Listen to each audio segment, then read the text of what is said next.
নতুন করে উত্তর পশ্চিম ভারতের ঝঞ্ঝা তৈরি হয়ে বন্ধ হতে চলেছে ঠান্ডা হাওয়া ঢোকার জানালা। হাড় কাঁপানো ঠান্ডা না হলেও শীতের আমেজটুকু উপভোগ করার জন্য এই শীত মন্দ নয়। যদিও এই মৌসুমে যতবারই শীত নিজের অস্তিত্বটুকু জানান দেওয়ার চেষ্টা করেছে, প্রতিবারই উত্তর পশ্চিম ভারতের ঝঞ্ঝা তৈরি করে সেই আমেজের তাল কেটে গিয়েছে। এবারও তার ব্যতিক্রম হলো না। বৃহস্পতিবার থেকে দক্ষিণবঙ্গের নতুন করে ঘুরে দাঁড়ানোর যে সম্ভাবনা দেখিয়েছিল শীত, রবিবার পার হলেই সেই আমেজ কাটার পূর্বাভাস দিলেন আবহাওয়াবিদরা। উত্তর পশ্চিমের আকাশ পরিষ্কার হতেই নতুন করে ঢুকতে শুরু করে দিয়েছে কনকনে ঠান্ডা হাওয়া। তার প্রভাবেই নতুন করে হিমের পরশ দক্ষিণের জেলায় জেলায়। ফের সিগন্যাল ডিজিটে পুরুলিয়া ৭.১, শ্রীনিকেতন ও ঝাড়গ্রাম ৯ এবং কল্যাণী।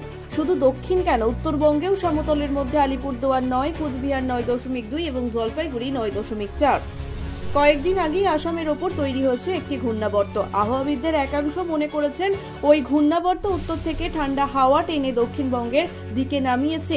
তবে এইসব কিছুর মেয়াদি শেষের পথ। নতুন করে উত্তর পশ্চিমে ভারতের ঝঞ্ঝা তৈরি হয়ে বন্ধ হতে চলেছে ঠান্ডা হাওয়ার ঢোকার জানালা। আবহাওয়া বিশেষজ্ঞরা রবীন্দ্র গোয়েঙ্কা বলেন, রবিবারের পর নতুন করে তাপমাত্রা কিছুটা বাড়বে দক্ষিণবঙ্গে। আপাতত বলা যায় বৃহস্পতিবার পর্যন্ত তাপমাত্রা নতুন করে কমার কোনো লক্ষণ দেখা যাচ্ছে না।